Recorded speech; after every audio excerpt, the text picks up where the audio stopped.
nak belajar Java OOP tapi tak faham lah. Apa tu public? Apa tu class? Apa tu static? Apa tu objek? Minta dengan kawan lah. Assalamualaikum Nana. Waalaikumsalam, Daik. Apa? Boleh tak send nota Java OOP? Awak cubalah Daik guna OO bot kat Telegram. Oh, apa tu OO bot? Cuba awak tengok sendiri.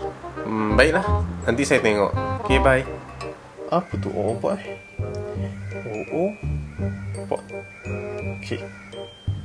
Tekan. Oh, ni bot yang ajar Java OOP ni. Kat bawah. Okay, ada basic, ada advanced, ada program challenge. Okay, basic. Ada kelas, ada method, ada objek. Apa tu kelas ni? Ni, aku tak tahu kelas. Okay, nak. Oh, ada definition, ada gambar explanation, ada example code, ada example output. Okay, jap. Cuba try saya tengok dekat advanced. Okay. Oh, macam-macam ni aku tak tahu.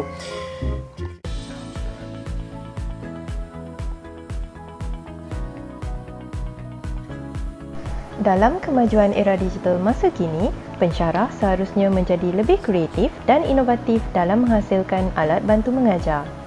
M-Learning atau pembelajaran mudah alih menekankan kepada keupayaan untuk memudah alihkan proses pembelajaran tanpa terikat kepada suatu lokasi fizikal dan telah terbukti keberkesanannya di luar negara. Teknologi komunikasi mudah alih menyediakan pelbagai alternatif dan kemudahan untuk berhubung seperti penghantaran dan penerimaan email, SMS, MMS dan juga melayari laman web dan pelbagai aplikasi komputer lain dengan menggunakan telefon bimbit. OO Bot dibangunkan bertujuan untuk membantu pelajar mengulang kaji dengan pantas dan dapat menguasai pelbagai istilah dan konsep. OO Bot terdiri daripada 4 item iaitu definisi konsep, animasi nota ringkas, platform editor dan sampel output. Pelajar juga dapat berinteraksi dengan bot yang akan memandu arah pelajar bagi setiap glosari yang terdapat di dalam OO Bot. Pernyataan masalah. Kandungan silibus memberi penekanan secara praktikal terhadap pembangunan atur cara menggunakan konsep OOP dalam bahasa pengaturcaraan Java. Terdapat pelbagai konsep utama di dalam OOP seperti kelas, objek, method dan lain-lain. Corak pembelajaran bagi kursus ini masih secara tradisional iaitu melibatkan syarahan. Nota slide PowerPoint juga bersifat statik dan kurang menarik minat pelajar. Pelajar juga menghadapi kesukaran untuk mengingati sinteks yang betul. Peperiksaan akhir dinilai secara praktikal menerusi pembangunan atur cara berdasarkan kes senario dan perlu diselesaikan dalam tempoh 2 jam. Ia melibatkan gabungan istilah-istilah utama dengan sinteks berbeza dalam OOP. Untuk itu, aplikasi OO Bot dihasilkan. OO Bot, satu projek inovasi dalam bentuk bot yang boleh diakses menerusi aplikasi Telegram sebagai satu alat bantu mengajar secara mudah alih. OO Bot mampu menarik minat pelajar, meningkatkan motivasi serta memberi impak kepada proses pembelajaran kendiri pelajar. Berikut adalah objektif pembangunan inovasi ini. Merancang reka bentuk OO Bot sebagai bahan pengajaran digital mudah alih. Membangunkan alat bantu mengajar secara Telegram Bot. Menguji kefahaman pelajar terhadap konsep OO melalui programming challenge. Mari kita lihat cara penggunaan OO Bot.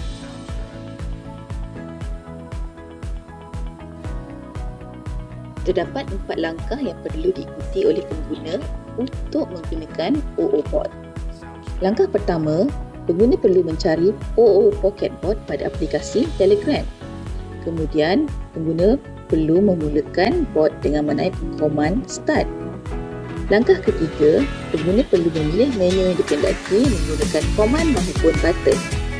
Dan yang terakhir, definisi, animasi ringkas maupun contoh kod akan dipaparkan.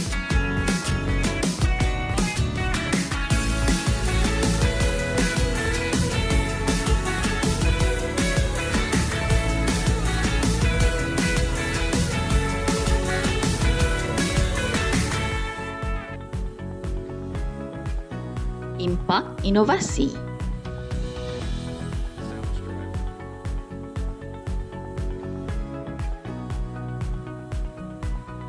OO-Bot memberikan kemudahan kepada pelajar untuk belajar pengaturcaraan OO secara fleksibel tanpa mengira lokasi dan masa.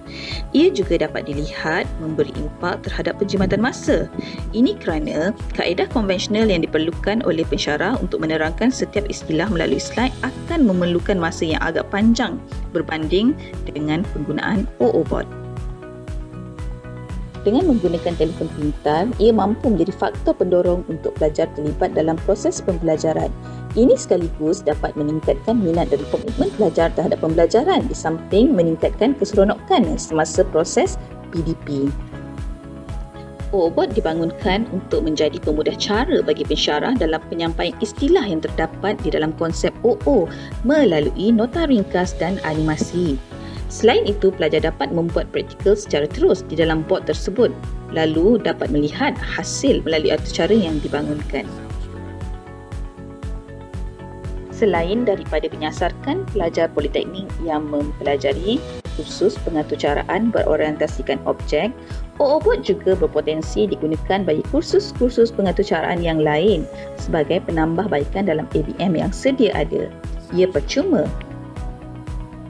Dan yang terakhir, pembelajaran sendiri oleh pelajar. OO-Bot boleh dijadikan sebagai rujukan pantas oleh pelajar semasa sesi ulang kaji kendiri di rumah.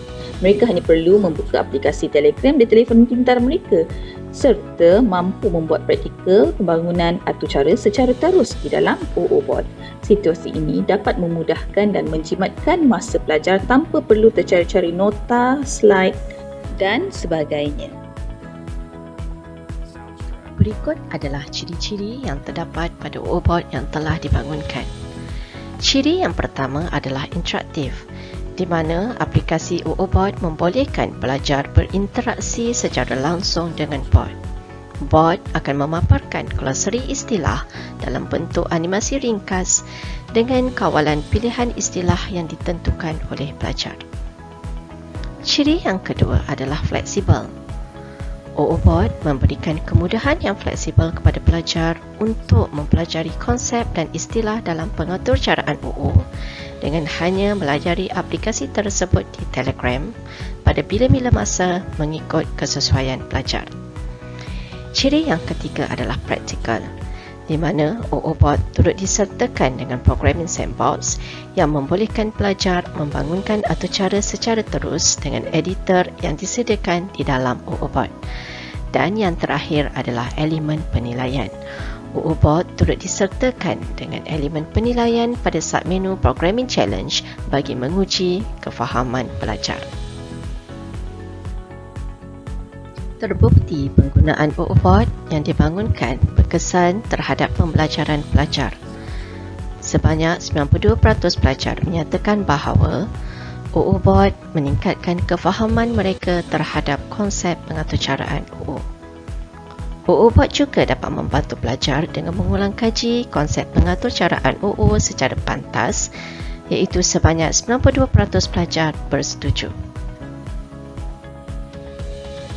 Pelajar juga turut menyatakan bahawa elemen-elemen menu animasi yang terdapat di dalam OO-Bot adalah interaktif, iaitu sebanyak 92% pelajar bersetuju.